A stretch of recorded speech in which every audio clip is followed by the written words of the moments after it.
Thanks for tuning in. By the mid-1960s, automakers started building powerful big block engines across America. With these large engines and high horsepower ratings, the term muscle car was introduced. In this episode, we'll discuss the three iconic muscle cars that shaped American automotive history. Please stay tuned and be sure to hit that like button and subscribe to our channel as we get into the countdown. Number 3. The Ford Mustang. The Mustang has remained one of the longest produced Ford car nameplates. The Mustangs were built as a highly styled line of sporty coupes and convertibles derived from existing model lines, initially distinguished by long hood, short deck proportions. The Mustang name.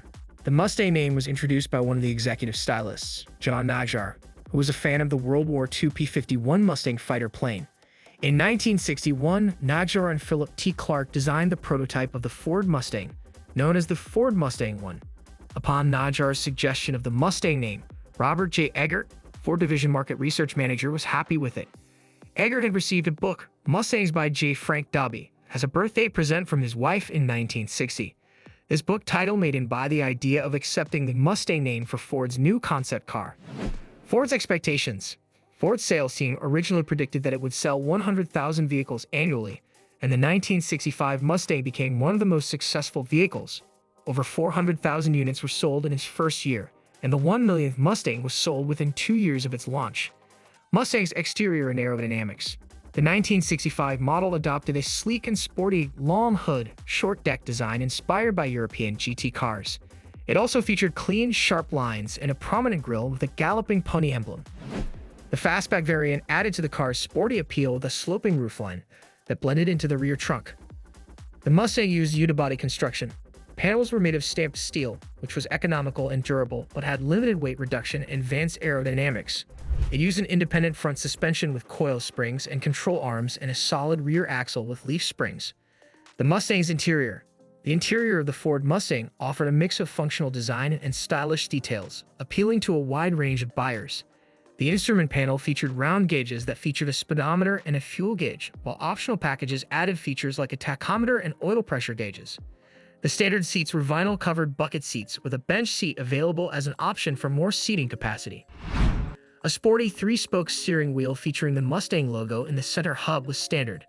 Higher trims offered a wood-grain steering wheel for a more premium appearance. A basic AM radio came standard with options for an upgraded AM/FM radio or an 8-track tape player later in the decade. Air conditioning was also available as an option, a premium feature for the time. The drivetrain. The Mustang offered various engine options to suit various levels of performance and affordability. The base engine was a 170 cubic inch inline-six producing 101 horsepower. This simple and compact engine was offered during the first model year, and its focus was on economy and reliability. The 200 cubic inch inline-six became standard. It produced 120 horsepower, which was quite good for buyers who purchased the car for fuel efficiency. The V8 engine options included the 260 cubic inch producing 164 horsepower, but they were offered for the 1965 model year only. This lightweight, small block V8 provided a significant performance upgrade over the 6-cylinder engines. The 289 V8 was mostly featured in the Shelby models. Depending on the configuration, it produced horsepower ranging from 200 to 271.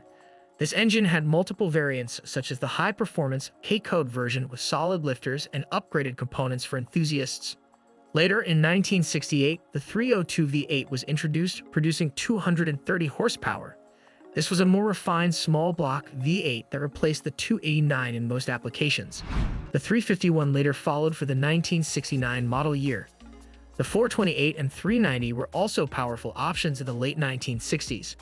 The Mustang's standard transmission was the 3-speed manual, which was featured in inline-6 and small block V8 engines. A 4-speed manual was optional in higher performance models.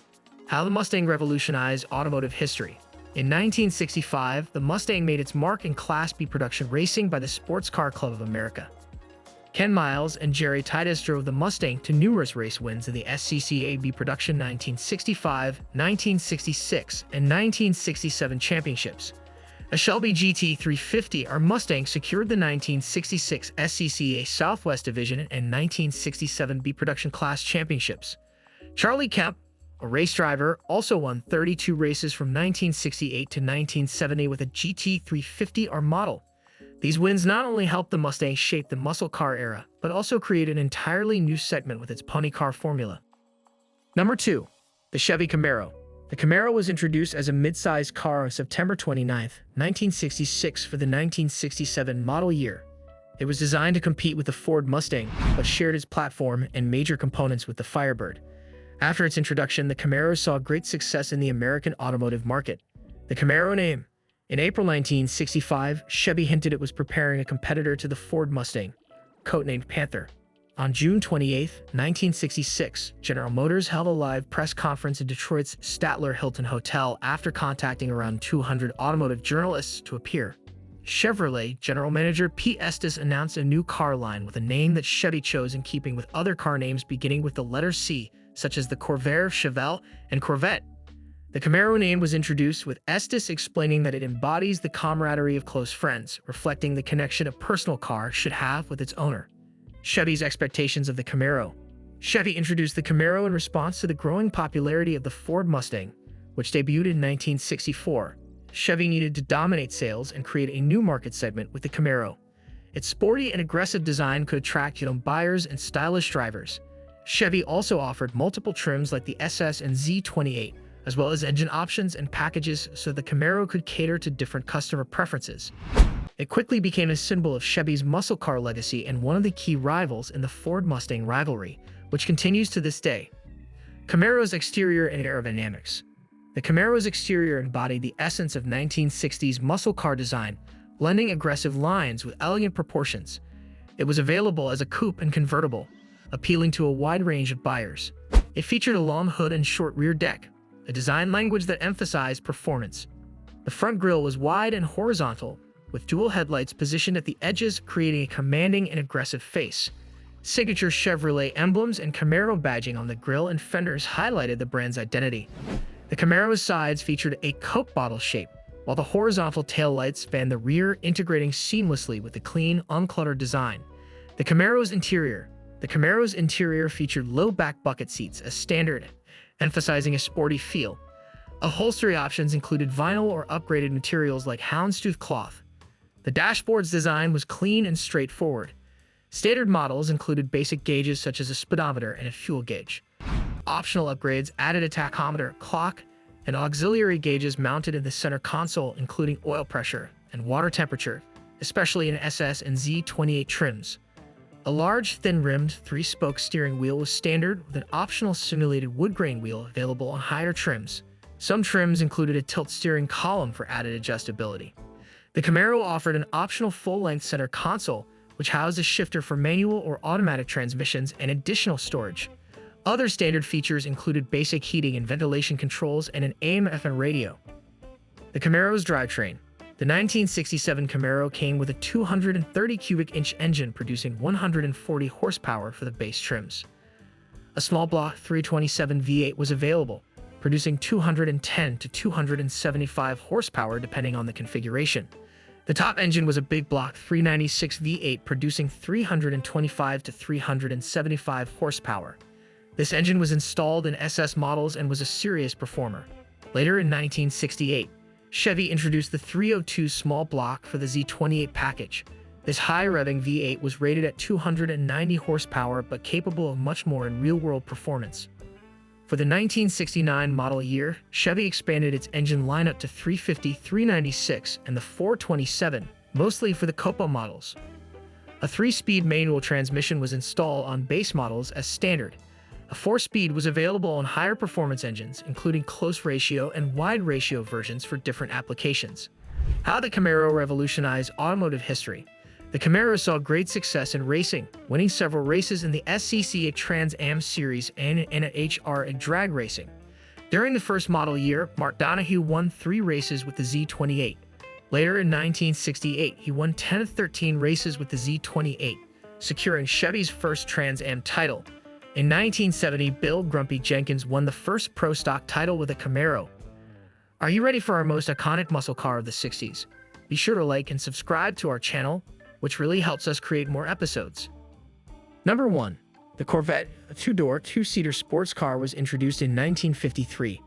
8 generations have been produced, indicated sequentially as C1 to C8. The Corvette is credited with performance and distinctive styling. The Corvette name. In early 1953, Chevy formed a special committee to review over 300 proposed names for its two-door, two-seater sports car.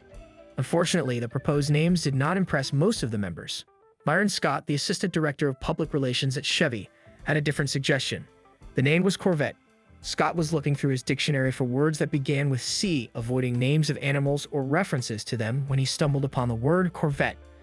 Scott thought the name sounded good and would appeal to American men, many of whom had served in World War II. Afterward, he pitched the name Corvette to the executives at GM, who accepted Chevy's expectations of the Corvette. After World War II, Chevy realized that Americans needed a sports car and immediately started working on prototypes that would later result in the Corvette. By the 1960s, the Corvette had evolved to the second generation, known as the C2. When other muscle cars like the Mustang and Camaro were entering the market, the Corvette had become widely known as America's sports car, which was a dream come true for Chevy. Corvette's exterior aerodynamics. The second-generation Corvette is one of the most iconic sports cars in automotive history. The 1963 Corvette Stingray Coupe introduced the iconic split rear window, a hallmark of the first model year of the C2 generation. Throughout the decade, the Corvette had a sleek aerodynamic profile with prominent fender arches and a low-slung body. Its pointy front nose and recessed headlights emphasized speed and modernity. Like the first generation, the C2 Corvette was built with a fiberglass body, a lightweight and innovative material that enhanced performance. 4 chrome exhaust tips accented the rear end, a design choice that highlighted the car's high-performance identity. The Corvette's interior. The Corvette had a symmetrical dual-cockpit layout, a carryover from the C1 generation. This design separated the driver and passenger areas with a prominent center console. Supportive bucket seats were standard and designed to hold the driver and passenger securely during spirited driving. The seats were upholstered in high-quality vinyl or optional leather, offering comfort and durability. Seat adjustments were manual, and optional headrests became available in later years. The dashboard was angled toward the driver, and the instrument cluster featured large, easy-to-read analog gauges, including a speedometer, tachometer, and auxiliary gauges for fuel, oil pressure, water temperature, and battery voltage. The steering wheel was a thin, 3-spoke design, typically with a wooden rim or simulated wood grain for a classic upscale touch. AM radios were standard, with optional AM/FM radios introduced later in the decade. Buyers could also opt for a signal-seeking radio for enhanced functionality. Air conditioning became an option starting in 1963. The Corvette's drivetrain.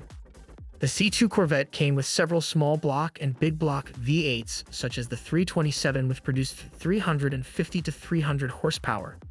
This engine also had a higher performance variant, producing up to 375 horsepower. The big block V8s included the 396 that debuted in 1965, producing 425 horsepower. In 1966, the legendary 427 V8 became available with multiple high-performance variants, such as the L36 at 390 horsepower, the L68 at 400 horsepower, the L72 at 425 horsepower, and the L88 rated at 430 horsepower. The standard transmission was a 3-speed manual, while the 4-speed manual transmission was optional and preferred by performance enthusiasts. A 2-speed power glide automatic transmission was also available. How the Corvette revolutionized automotive history.